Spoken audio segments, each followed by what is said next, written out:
Do you dream of writing a novel? When you feel the urgency to write a novel, you aren't making it up. When that urgency won't let go, there's a reason. Turn your readers into raving fans. Reveal the power of your voice and your story. Writing is an act of courage, and you have what it takes. How to Write a Novel That Sells by Lana McAra will take you across the finish line. Visit howtowriteanovelthatsells.net and take that powerful next step now.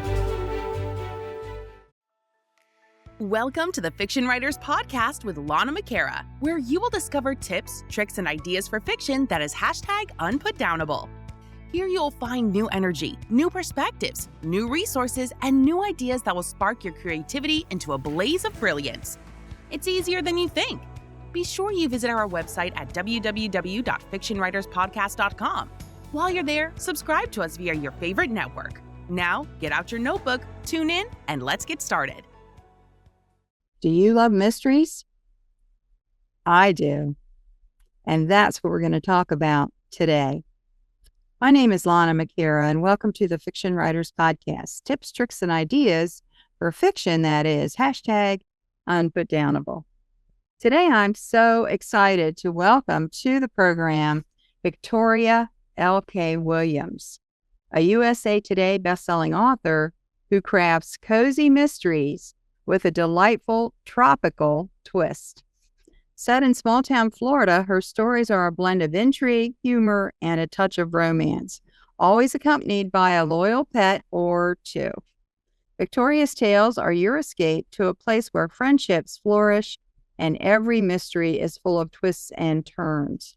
From her sunny Florida home, flanked by her two vigilant cats, Miss Marple and Fletch, Victoria plots her mysteries. Welcome, Victoria.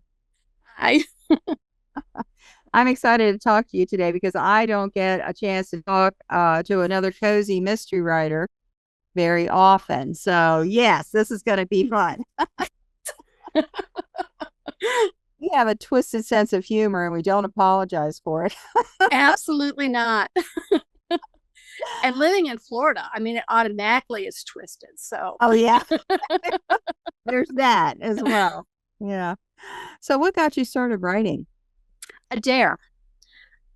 I was a landscape not architect. I was a landscape designer, and I had my own business for about 25 years.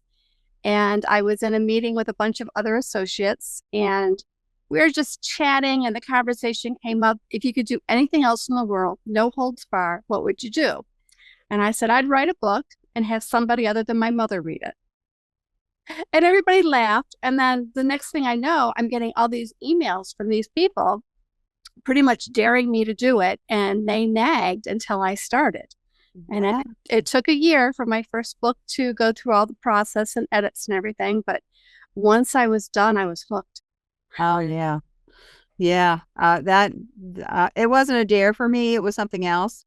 But once I got started writing, I just couldn't stop. I've been writing for 30 years now. Never ended. I've been going for 10. There is something so just invigorating, just exciting about it.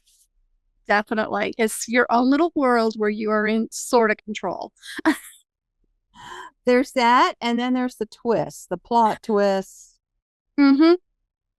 Yeah, everybody looks at you. Where did you come up with that from? It's like, well, So where do you get your ideas? I'm sorry. Where do you get your ideas? You know, a lot of my ideas, I apologize, my husband's phone just went off. Oh, okay. A lot of my ideas, a lot of my ideas come from dreams of all places. I'm a very vivid dreamer, and ideas will catch. And if I'm quick enough, I can catch them and hurriedly write down the gist of it. And then from there, I can create a story. So you keep a journal or something beside your bed then? I actually in the bathroom so that I don't disturb my husband. Oh, yeah. Yeah, so I'll stumble over the cats and get out of bed and either grab my phone and dictate into it or write something down on a piece of paper. That is so cool. I don't think I've heard of anyone who gets their ideas from dreams. Now, once I'm in the middle of a book and I'm really deep in it, I will dream a scene and then wake up and quickly, dash to the keyboard.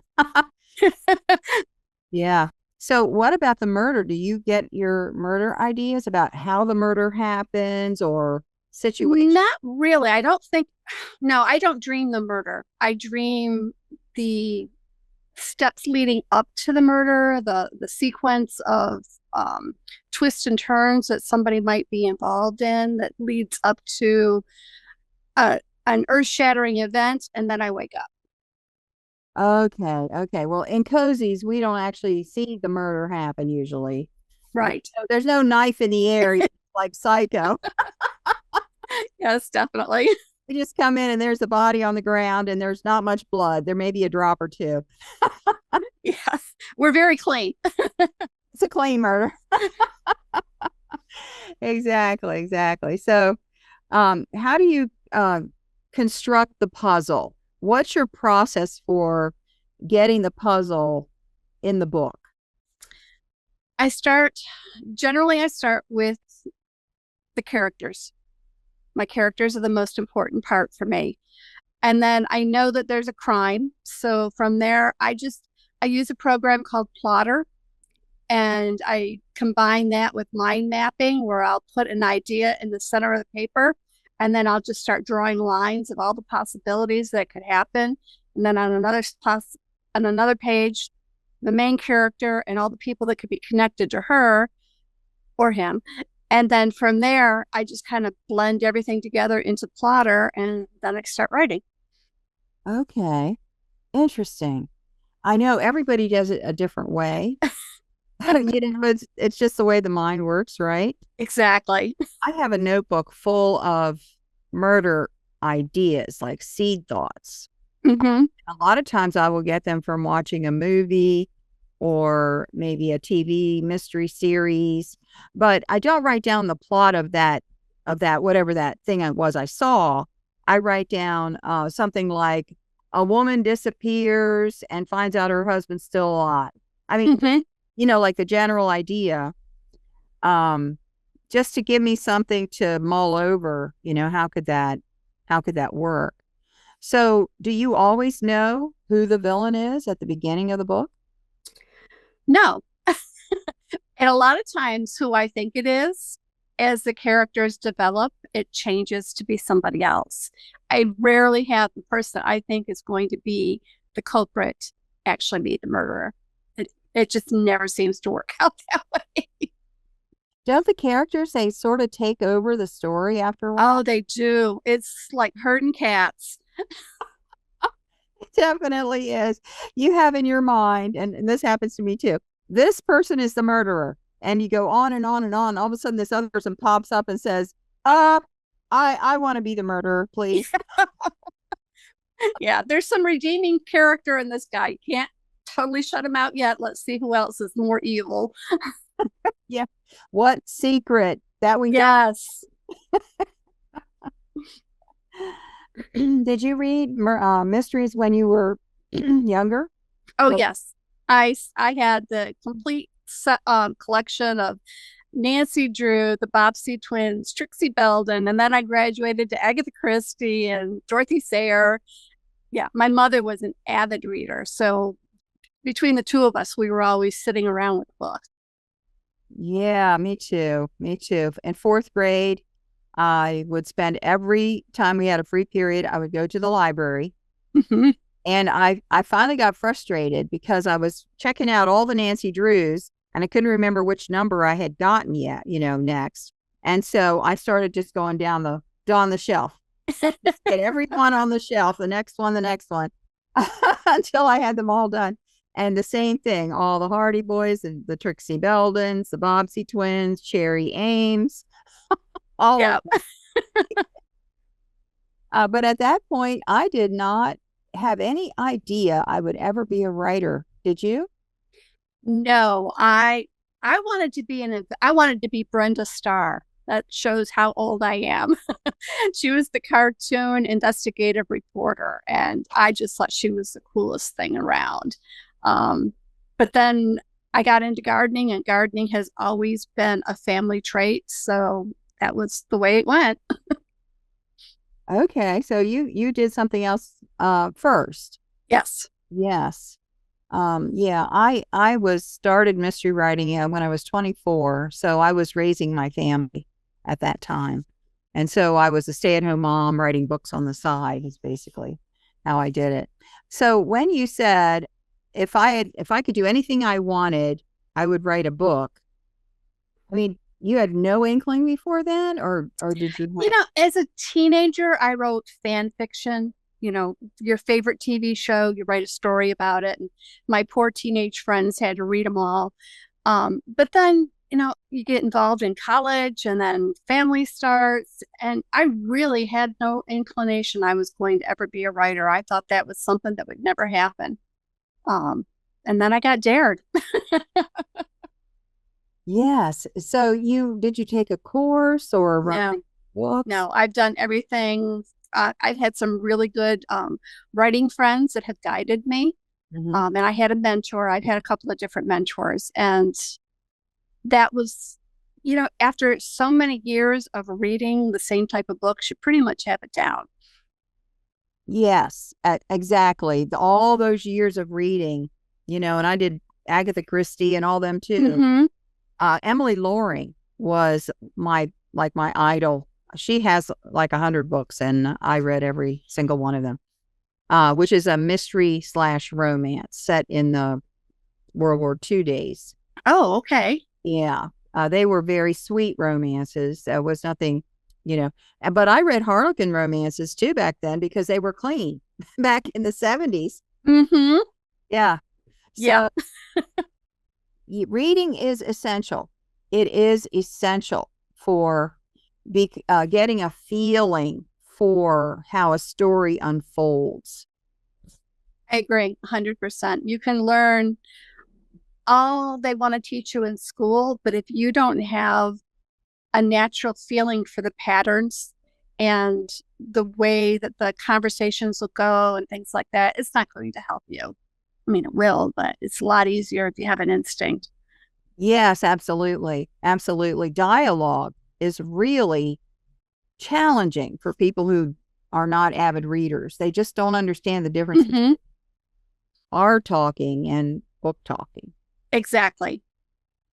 So when it comes to the red herrings and the fake the fake suspects, how do you handle all that information? Do you have a graph? You do mind mapping, a chart?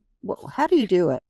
I do, well, like I said, I use Plotter, so that helps because I can go in and you plot out each chapter, and I can go through and see the pacing.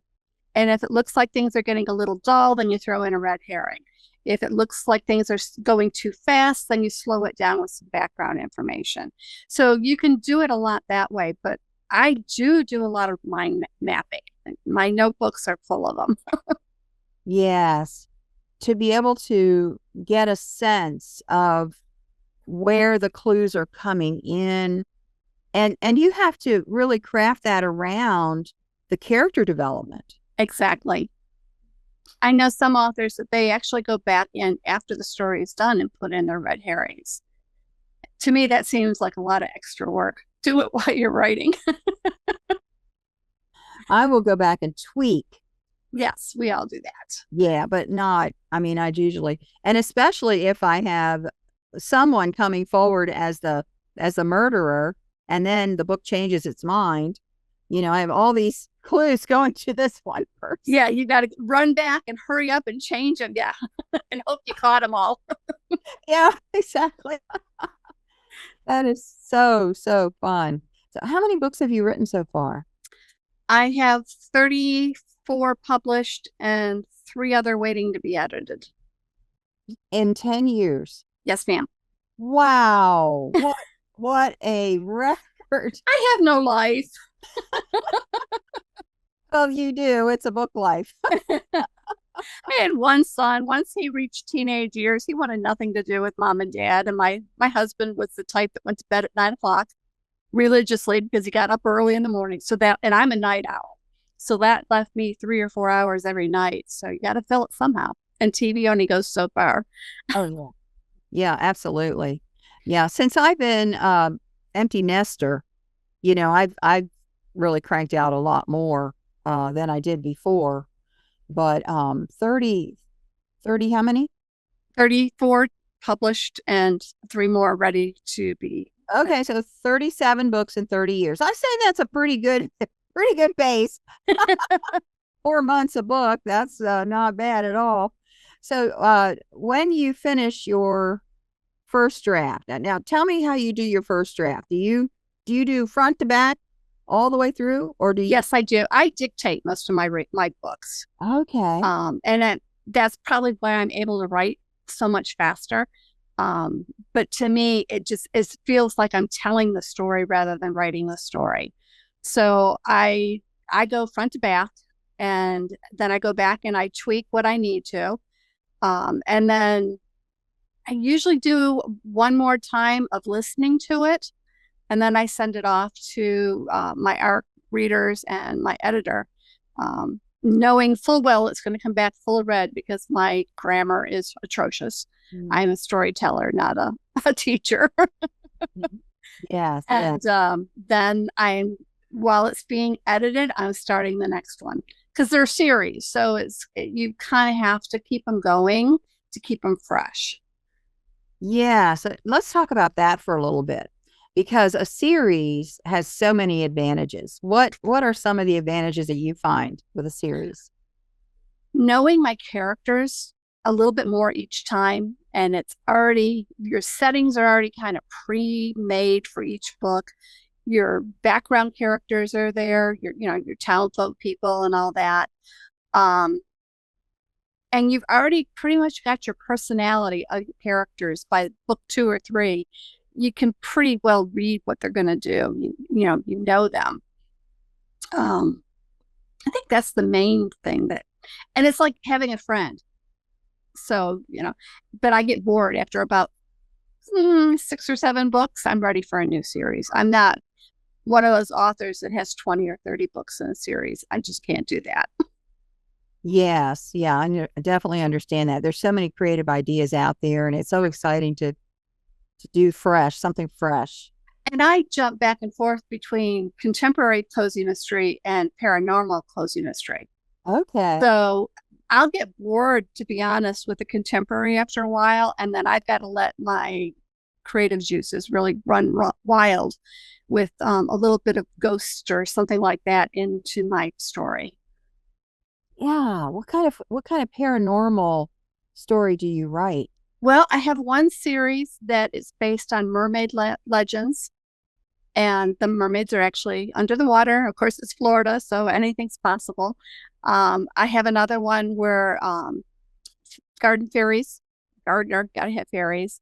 Okay. And then quite a few of them, I think there's 3 of them that have like family ghost that help guide the protagonist. Okay. So it would be kind of like the ghost that's in the carriage house, and they come aid. Yeah. Yeah. I've never done witches because I think I would get too carried away with witches. I think I would just let them have rampant power, and that would be the end of it. Blow up the world. Exactly. Don't do it my way. You'll be sorry. It would be cathartic, though. Yes. Oh, yes. Yeah, for sure. I wrote one paranormal cozy, and it was the woman's father showed up, but he doesn't really have an integral part in the mystery. He's more for just the relationship, and to open up the world of paranormal to the character, because then she's also going into other things, tarot and different things through that. So isn't it interesting how we can mix it up? Oh, it is. Cozy, paranormal. Yes, and if I have a ghost, they're usually they're not there to solve the mystery. They're there to kind of push the character and aggravate a villain or two with mischievous things.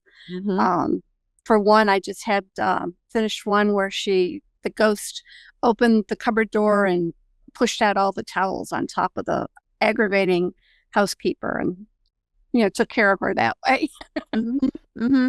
Yeah, that is a really a balancing act when you have a mystery, but you have the paranormal, because you can't just have the ghost come in and say, hey, dude, so-and-so did it, Yeah. And then you throw in an animal on top of that, and the animal has to be an intricate part of the story. So they've got to be finding clues and leading the heroine on the right path as well. Yes, right.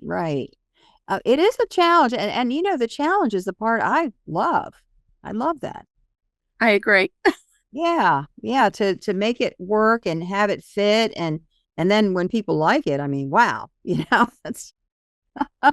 that's really, terrific. So what's coming up next for you? Right now I'm doing 2 different series, not at the same time, but I'm writing them. One is a spinoff from my very first series, and the second one is a 4-part with 4 sisters who each have power over the elements, and they're solving mysteries with a cat to guide them. So you've got one each for earth, wind, fire, and water. Yes. Wow. What a great idea. Yeah. Because it can be used in so many cool ways. Definitely. Yeah, that is really terrific. So where can we get more from you? You can go, probably the easiest way is just to go to my website, which is victorialkwilliams.com. And you can join. I have a subscription membership where you can read my books as I'm writing them, and other things. I have a blog there. I have nice little coupons for my readers. So that's probably the best place to start. Okay, awesome. Well, Victoria, this has been amazing. What a great conversation. Oh, it's nice to talk to another cozy mystery writer. I'm delighted. I can't wait for this episode to come out. That's great. Well, thank you so much for being with us today. Thank you. And thank you for being with us today. See you next time. Bye now. Thank you for tuning into the Fiction Writers Podcast with Lana McAra, where we share tips, tricks, and ideas for fiction that is #unputdownable. Remember to visit our website at www.fictionwriterspodcast.com and enjoy even more great episodes like this one. Again, while you're here, subscribe to us via your favorite network. We look forward to seeing you next time on the Fiction Writers Podcast.